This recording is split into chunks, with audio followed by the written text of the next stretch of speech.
The mess hall of Orbital Station Zenith 7 fell into an uncomfortable silence as Captain Mara Chen finished explaining the concept of Halloween to the assembled crew.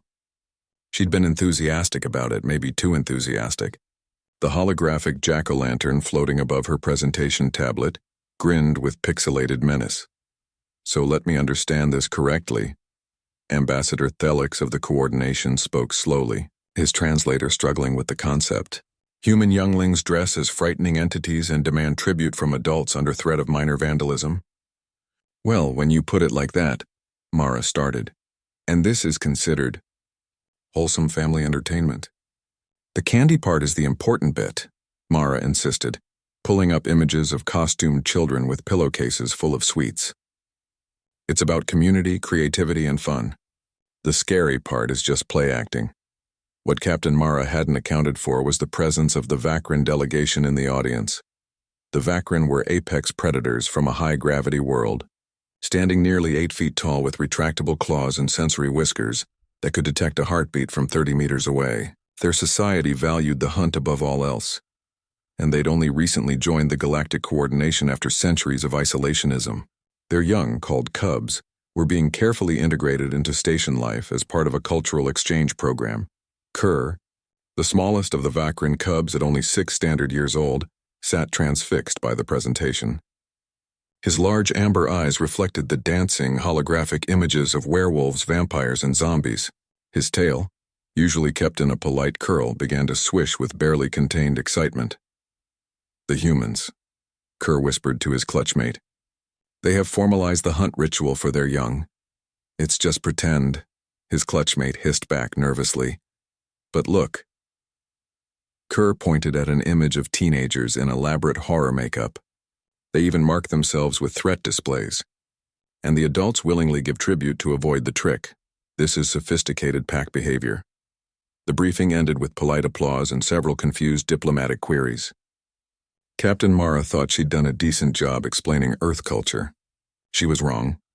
3 days later, on the evening she'd designated for Halloween celebrations, the station's emergency communication system crackled to life. This is Security Chief Romano. We have a situation in sectors 12 through 18.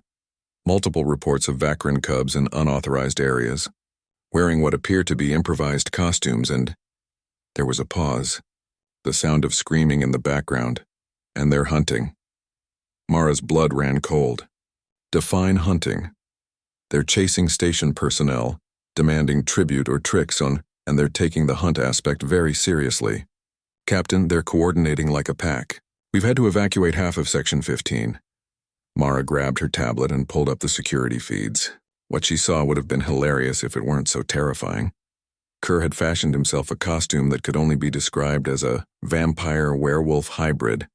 He'd used synthetic fur, borrowed someone's formal cape, and somehow acquired glow paint for his claws.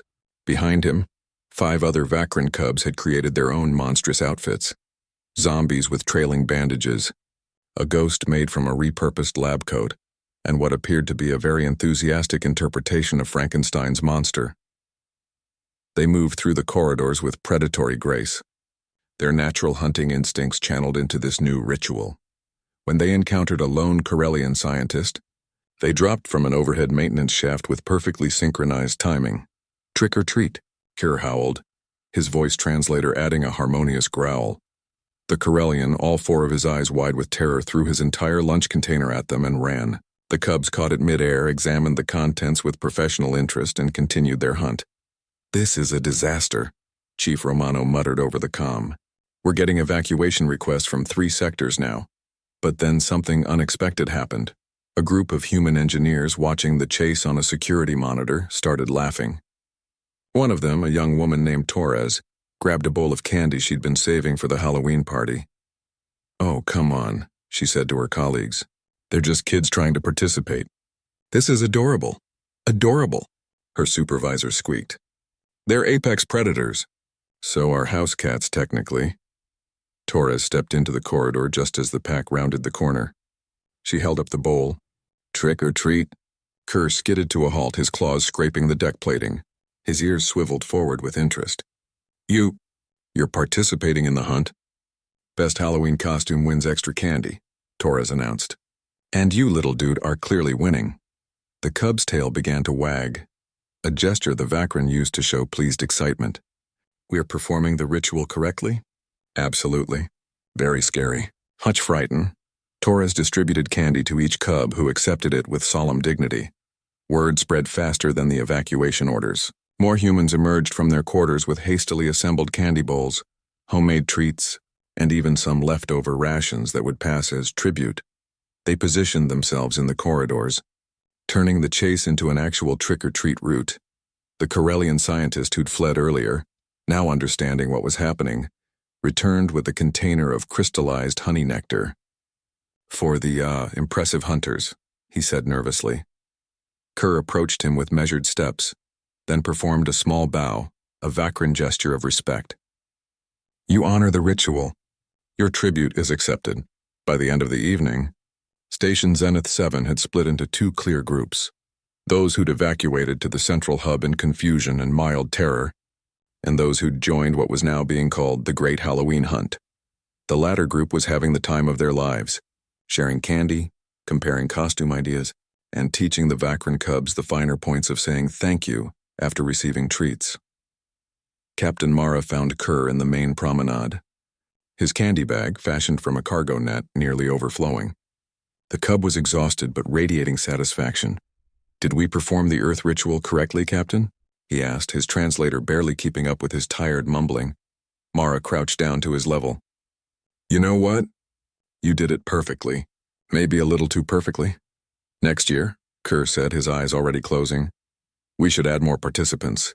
The hunt is better with a larger pack. As station security finally stood down and the evacuation orders were canceled, Captain Mara reflected on the evening's chaos. Half the station had run in terror from costumed cubs. The other half had discovered that the galaxy's most feared predators were, at heart, just kids who wanted to play. And somehow, that was the most human thing of all, turning potential disaster into community, fear into fun, and strangers into friends, one piece of candy at a time. The next morning, Ambassador Thielix submitted a formal request. Could the coordination possibly make Halloween a station-wide holiday? His younglings had heard about it and were very interested in this cultural exchange opportunity. Captain Mara approved the request. After all, what was the worst that could happen? She chose not to answer that question.